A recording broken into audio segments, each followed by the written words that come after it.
Hello అండి అందరికీ చూడండి ఆరెంజ్ జ్యూస్ ఎలా చేయాలో ఈజీగా చేసి చూపిస్తాను। ముందుగా ఆరెంజ్ ఫ్రూట్స్ని వాటర్తో శుభ్రం చేయాలి। శుభ్రం చేసిన తర్వాత చాకుతో తొక్క కట్ చేయాలి। రెండు ముక్కలుగా కట్ చేయాలి। కట్ చేసిన తర్వాత తొడుక మొత్తం తీసేయాలి। ఇలా చేత్తో అన్ని ఫ్రూట్స్ ఇలాగే తీసేయాలండి।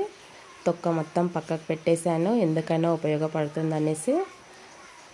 పైన వైట్ పొట్టు ఉంటుంది కదా, అది వేయకూడదండి, చేదుగా ఉంటుంది। వైట్ పొట్టు తీసేయాలి।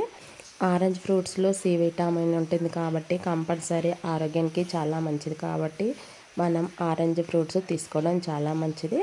ఫ్రూట్స్ అన్నీ ఇలా ముక్కలుగా చేసేయండి, ఎందుకంటే మనం ఏం చేతితో తినడం లేదు కదా, ఇలా ముక్కలు చేయడం వల్ల వర్క్ ఈజీగా అయిపోతుంది। చూడండి ఇప్పుడైతే మిక్సీ జార్ తీసుకుంటున్నాను, మిక్సీ జార్లో వేస్తాను ఈ ఆరెంజ్ పీసెస్ని।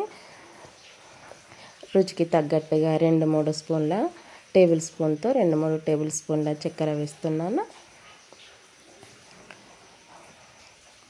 అలాగే ఒక గ్లాస్ వాటర్ వేస్తున్నాను, మూత పెట్టి మిక్సీ చేస్తాను।